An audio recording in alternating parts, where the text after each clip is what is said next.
There we go. All right. Welcome. My name is Gigi Johnson, and I'm thrilled to bring you this fabulous panel on navigating accelerated change in today's music industry.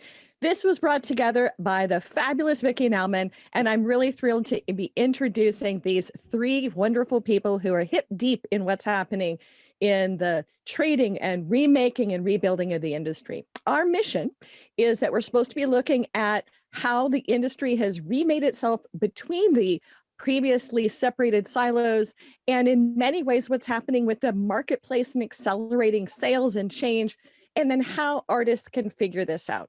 So we've got 45 minutes to entertain, perplex, and bewilder you with all of the details. And I'm bringing you three great people who we're recording this a month in advance or so. So life will have happened between when this recording happens in this fast moving space. But let me start out with the wonderful woman who brought us all together, Vicki Nauman. Vicki, can you introduce yourself? Absolutely, Gigi. Thank you. So I wish we were in Austin having tacos and margaritas, but this is the next best thing. So I'm Vicki Nauman. I have my own consulting and advisory business, and I work with a lot of adjacent industries that help them make sense and navigate the music business, including a lot of companies that are making acquisitions when they have blind spots. And I'm really thrilled to be here. I think this is one of the most fascinating aspects of our industry is how quickly it's changing. So thanks for hosting, Gigi. I'm just the chaperone here. The next person on deck here is Bob Broderman from Cobalt Music.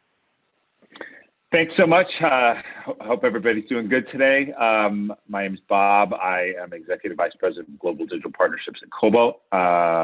Just yesterday, I hit my 8 years at Cobalt. Before that, I was at Sony Music Entertainment in a whole variety of roles and departments for 11 years.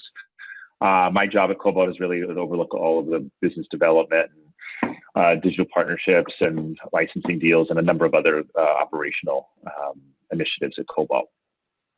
And hip deep in a lot of the deals going on right now, as is Andrew Sparkler, who is with Downtown Music. Andrew, can you introduce yourself? Sure. My name is Andrew Sparkler, and I have been at Downtown for about 6.5 years. I oversee business development across all of our portfolio. And I'm very excited to be here with everyone. I echo what Vicki said. Very disappointed to have continually postponed our drinks in Austin. And looks like it's gonna be a 2-year postponement, but I'm very happy to be here virtually with everyone. And again, I'm Gigi Johnson. I spent a decade as a banker with Bank of America, financing M&A in the media and entertainment industries, and now co-run Amplify Music and teach at UCLA sometimes at the music school. Glad to bring us together around these key questions. Let's start out a bit about what is actually happening. We had so much effort with artists trying to get their IP back, and now we have a marketplace that is very hot on artists and songwriters selling their IP. Vicki, can you maybe kick us off on what the core issues are right now?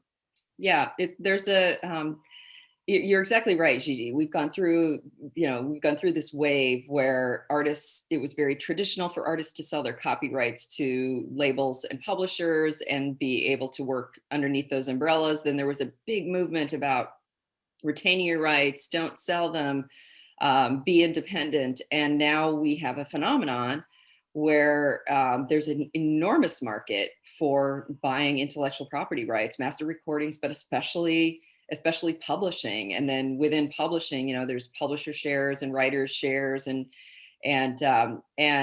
part of what has happened is the finance industry has started to see music rights as almost another asset class. And so this is a way for high net worth individuals or for investors to be able to, diversify their portfolios. And it's sexy to be able to say, oh, we own a piece of so-and-so's copyrights.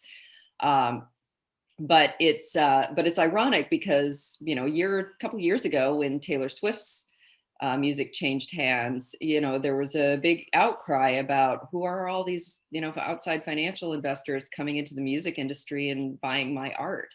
So there seems to be, a really, really wide range of opinion about artists retaining their rights. Some of the biggest artists are selling them at extremely high multiples, instead of having their estates and their children manage them. And I don't really see any end to it, quite frankly. I feel like this is a really, really hot market. And if people want to sell their publishing rights, especially, they are able to make an enormous sums of money.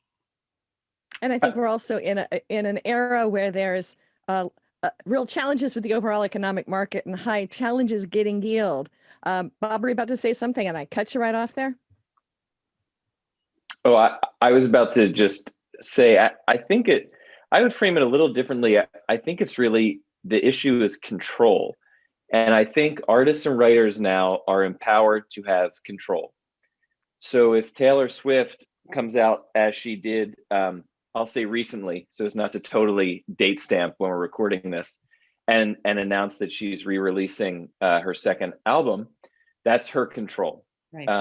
And Kanye has been very vocal about this as well.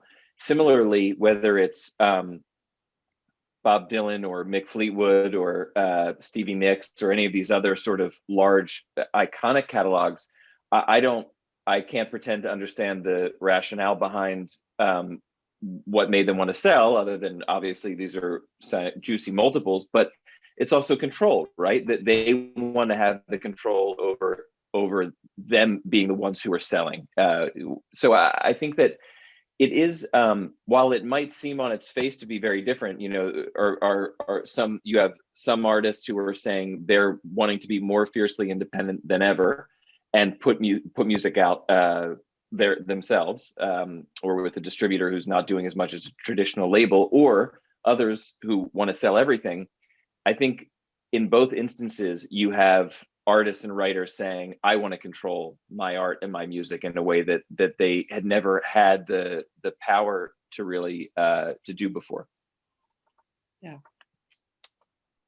I think it's a great point about control, because that is kind of, you can own your rights, but if you don't have the control to be able to use them the way that you want, and vice versa.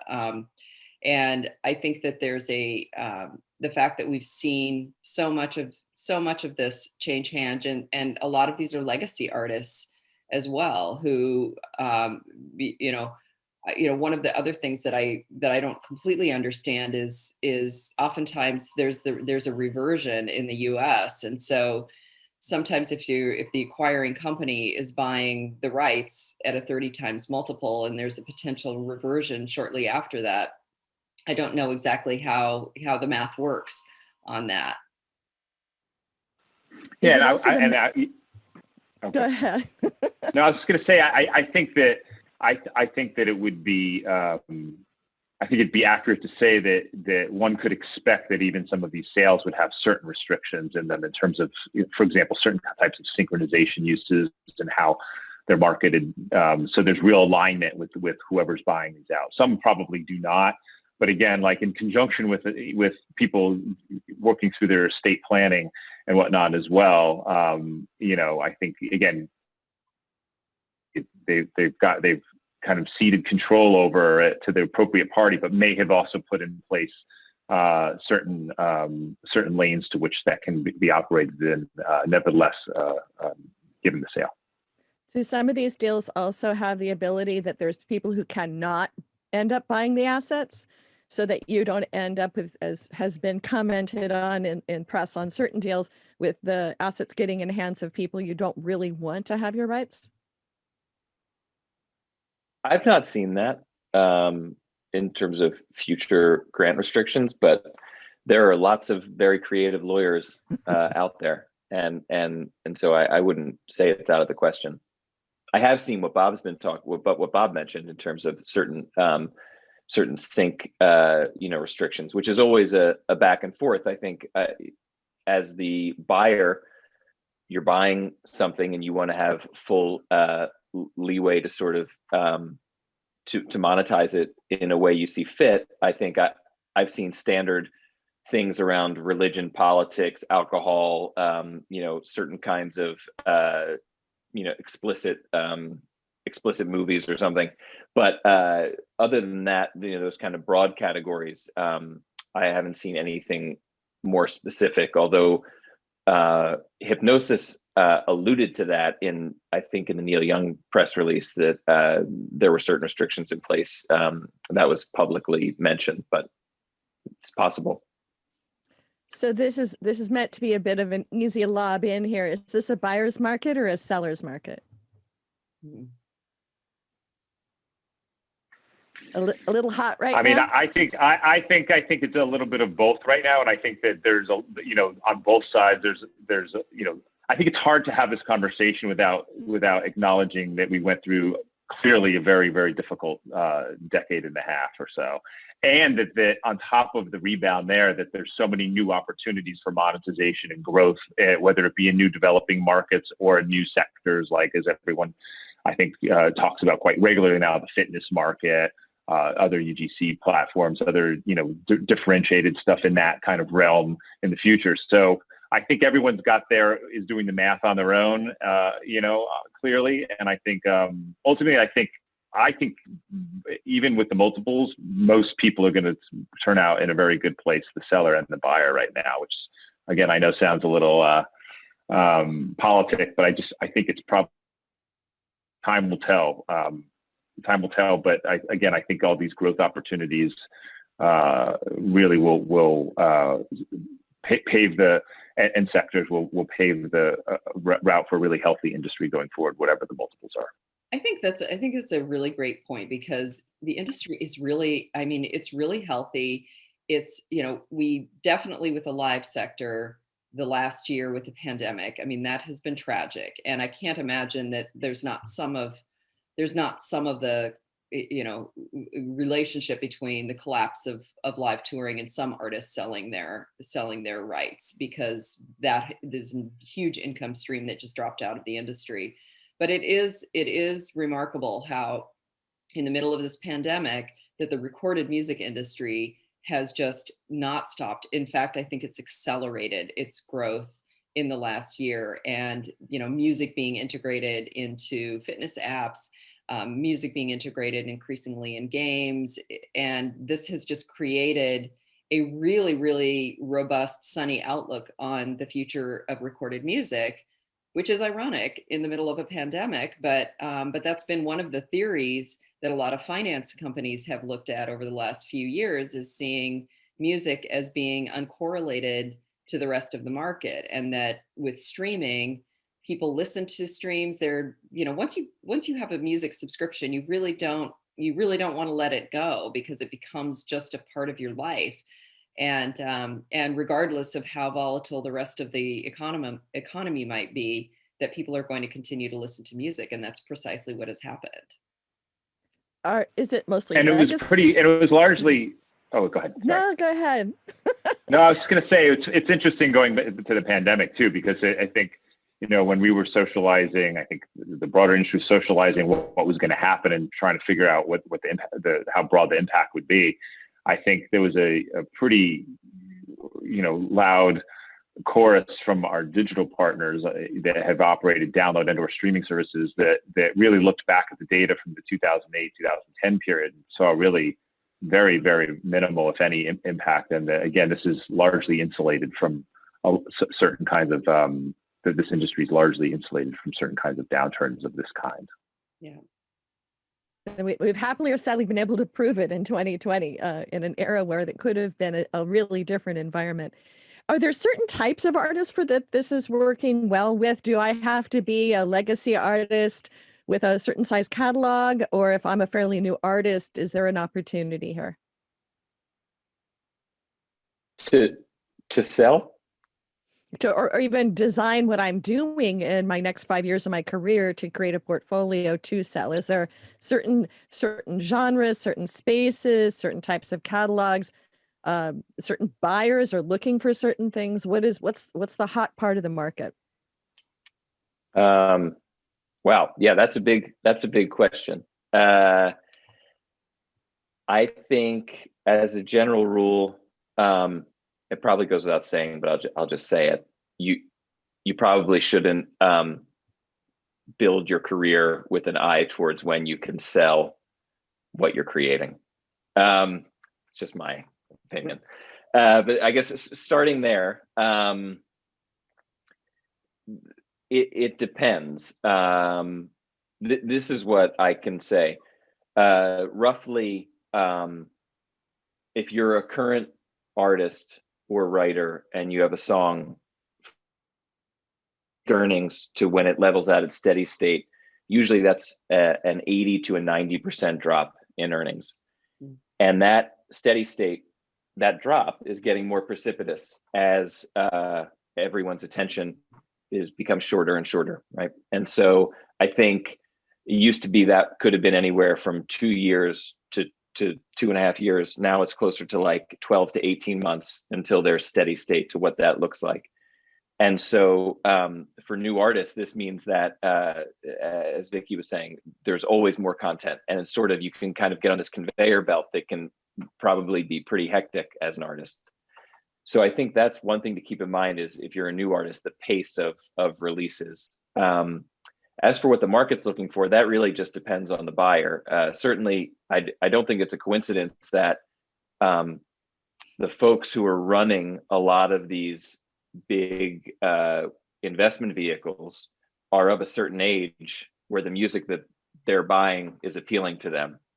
That makes sense. You could probably do, you could probably panel on wisdom of paying such multiples for music that is very quickly kind of sliding out of popular sort of consciousness. But I think the short answer, now that I've given a very long answer, is that it depends on the buyer as far as what that market would be. And I would expect that you'll continue to see traditional, what we think of as classic rock, continuing to generate the heftiest multiples for now, as long as the folks who like that music and are controlling the purse strings. Yeah, and not to digress, but it is, I think that a lot of these vehicles and publishers generally have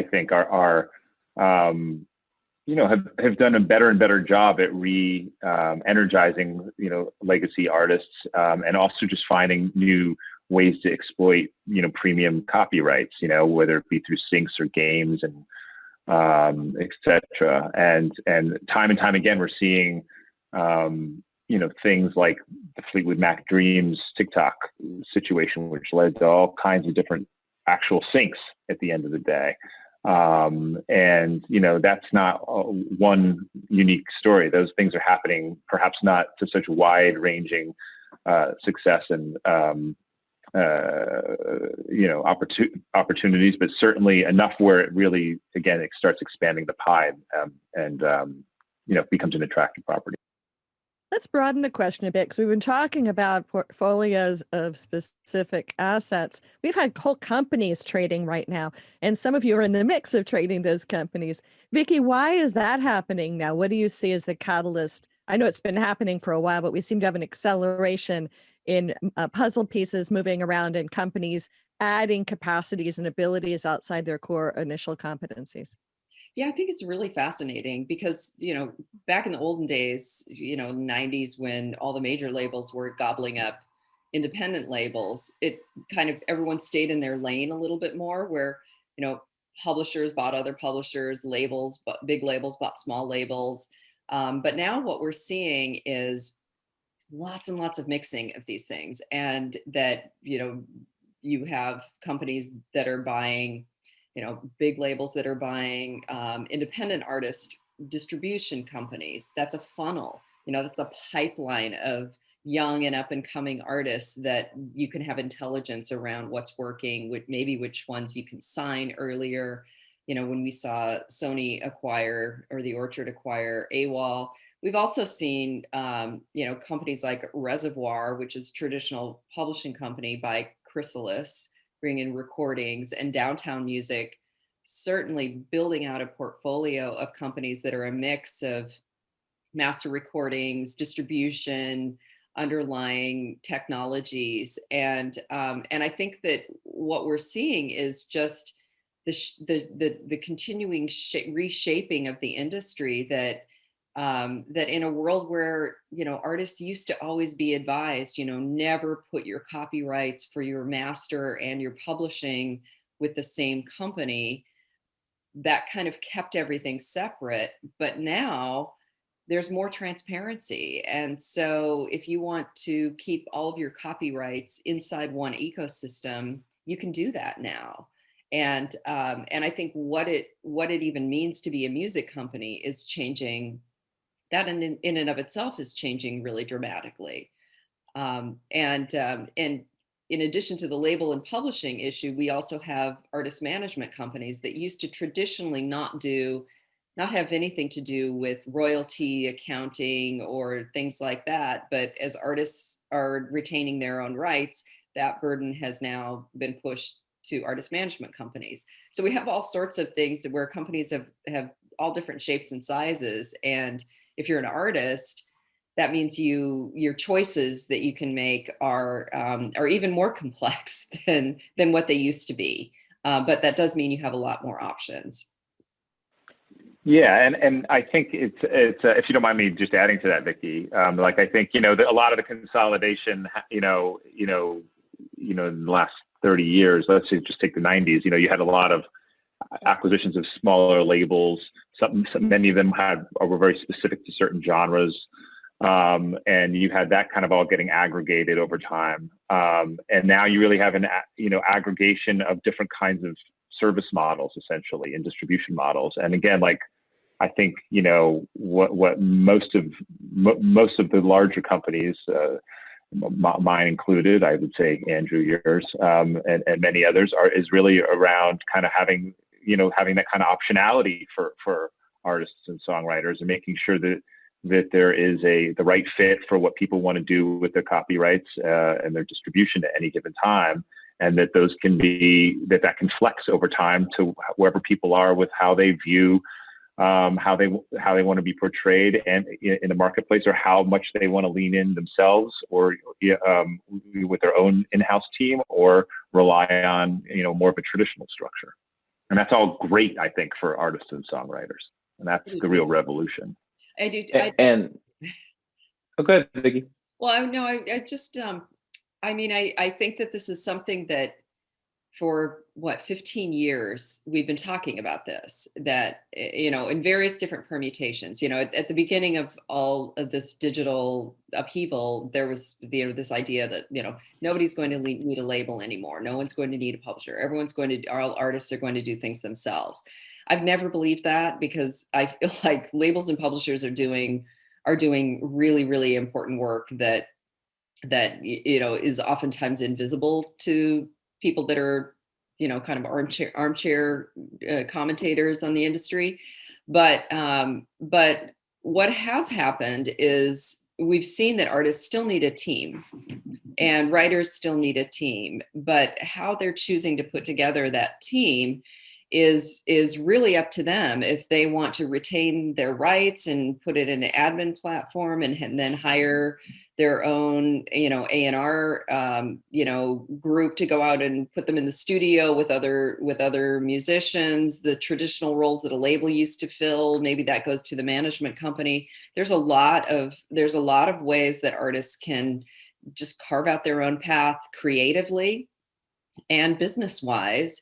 And it, you know, none of the major labels have collapsed. And if anything, you know, they're stronger than ever. But artists are still able to have exponentially more choice in every aspect of their careers right now. Yeah. So go ahead. I just wanted to add, you know, in talking about consolidation, I think there's something else that we've had a lot of interest in, which is the ability to partner with companies that might not have been thought of as traditional, traditionally kind of ones that we would look at. The two most exciting transactions I think that we've had recently were to purchase a company called Symbols and one called Found. And I'm guessing that you all have not heard of either. Symbols is a bunch of, Gigi. I've worked with Foundy, so. Okay. So Symbols is a bunch of data scientists who live in Bordeaux, which is a good gig, and they are supercharging our ability to claim video assets on the internet. And Found is a marketing and promo company, and so I think that it's not just sort of consolidation in the traditional sense. I think that there are lots of opportunities to bolt on to existing capabilities and add to capabilities through sort of what would usually be considered non-traditional means in the industry.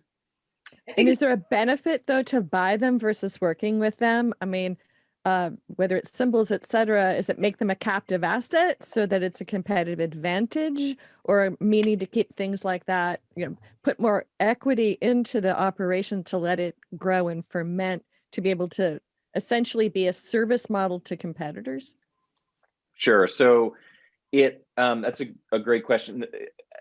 Our philosophy behind those acquisitions really starts with the people. Do they sort of have the same mission and ethos as we do in terms of empowering artists and creators? And with Symbols, they came through the ad rev team. Noah Becker knew them and worked with them and said, this team is working on some amazing products, and no one really knows, if we were able to partner with them, their reach would be so much greater. So I think that was an example there. And then, similar with Found, just how can we sort of amplify their message, their products, what they're trying to do? Sometimes, certainly having the financial backing of a larger company helps, but I think it can also be softer in terms of introductions, marketing, a great many things to just kind of help turbocharge what they're doing. Yeah, I think it's also from I work with a lot of startups, and like there's a lot of issues with companies in the music space that are music tech startups that are trying to raise funding to solve problems that investors don't understand exist. And acquiring capital and acquiring customers in the music space when you're a music tech startup is really, really tough. And I feel like at the same time, we need to have music technology startups that are solving really specific problems, because we have like a million problems in the ecosystem that could be more efficient, where there could be better opportunities, apply new technologies. And I love the fact that there's a really robust acquisition M&A space of some of these companies being pulled into traditional music companies, because there are, there's, in addition to having control of those tools, you also get firsthand data and you get firsthand intelligence about what is actually happening out there. And you can use that to your advantage. And this is also a lot of publishing companies, they get data. Traditionally, you can get data quarterly at the earliest, sometimes, after months and months and months of usage. Whereas if you have master recordings that are underneath your control, you get access to data immediately. So you're going to be able to understand the landscape much, much better if you have some of these tools in-house and you're not wholly reliant upon third-party service providers for everything that you do. So what does this mean then for artists and creators going forward? Is this then a bigger opportunity for them to create companies that could then grow with this new catalyst of revenue, be looking to take their properties through these new mini conglomerates across things into new countries? Are we looking to, look past perhaps saturation in more traditional streaming spaces and find growth through these? What is the opportunity that this all poses for creators in the next few years? Well, I will start out by also just posing this question that we started at the beginning of, lots of people have been talking about retaining rights, and some of the biggest legacy artists are selling their rights. What does it mean to be an independent artist now? Does that mean that you're on a distribution service and you retain all your rights you know, that you have your own team. I think that there's an ongoing moving target of if you're independent, where you can go with that. And quite frankly, a lot of artists that are like, yeah, you know, I don't have a label and I'm independent, I'm fierce. And then, you know, Interscope comes around with a huge check and they say, oh, well, that looks pretty good too. Maybe being independent and not having a big advance to rely on, maybe I can live without that for a little while. So I feel like it's really, really changing. But I do think a lot of this comes down to what we said at the beginning around creative control. And we did see, not to make this panel about Taylor, but you know, when she was able to do that deal with Universal Music to retain some control, I mean, that would not have happened a few years ago. And I don't think that is I don't think that has escaped a lot of artists of all different sizes and shapes, that if, you know, that there is way more room now to figure out how you can have control and have the benefit of a big company that's going to help you with reach and promotion and all of the things that traditional labels and publishers provide. Unquestionably, if you're a megastar, you can flex in a way that you couldn't before. Again, I don't want to date this too much, but very recently, Dave Chappelle, you know, had the Chappelle Show. It came up on Netflix and HBO Max. He asked his fans, "Please don't watch this. I'm not being paid for this." And then it came out that it's now coming back on Netflix, and he has a 10-minute bit, piece where he explains how this happened, and he says it happened because he called the folks at Netflix and at Comedy Central and talked to them and basically cut a new deal. They probably, I mean, I don't know the contract, but they probably had no contractual reason to do that. They did it because, whether you think it was the right thing to do or whether it was because of Dave Chappelle's star power. And so I think it's a similar thing with Taylor. I think that's amazing. I also think that it's a very small percentage of people who can do that. So more often than not, what you're seeing is independent, some kind of major label organization, and then back to an independent. The friends and the people who I talk to who manage really large acts, they want to be with an independent distributor if they can, because they say, we don't need a ton of money. We just need a little money to make a record, a little bit of marketing and promo, and then get out of our way. We can do the rest. I've been hearing that more and more from artists and managers at the top. And I think at when you're just starting out, it's the same. I think there's still the meat of the bell curve, though, of success. You're totally right, Vicky. The major labels still have a huge amount of gravitational pull. I think you're right. They do fulfill a necessary function. I just like that there is an opportunity to differentiate among, you don't need to feel like that's the only way to have your music be heard anymore. And there are other options, even if in reality, it still can be hard to exert that sort of megawatt control that everyone likes to talk about. Yeah, and I would say too that it is to me, it's clearly we have tons of artists and writers that are forming their own, small businesses and growing, signing writers on the AWOL side, starting small indie labels that work with us at different varying degrees.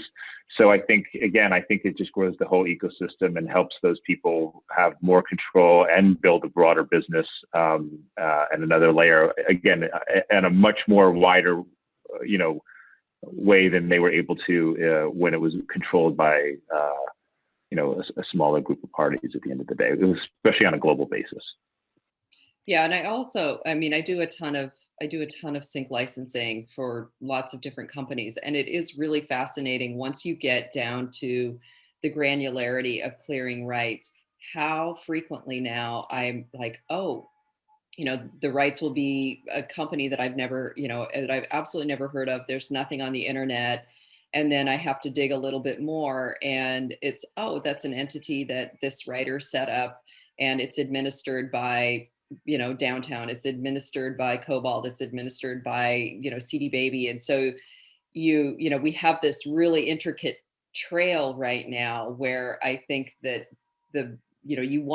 artists want the benefit of an efficient platform that's going to get their music from their studio into all the streaming services. They want to get the most amount of revenue back out of that in a transparent way.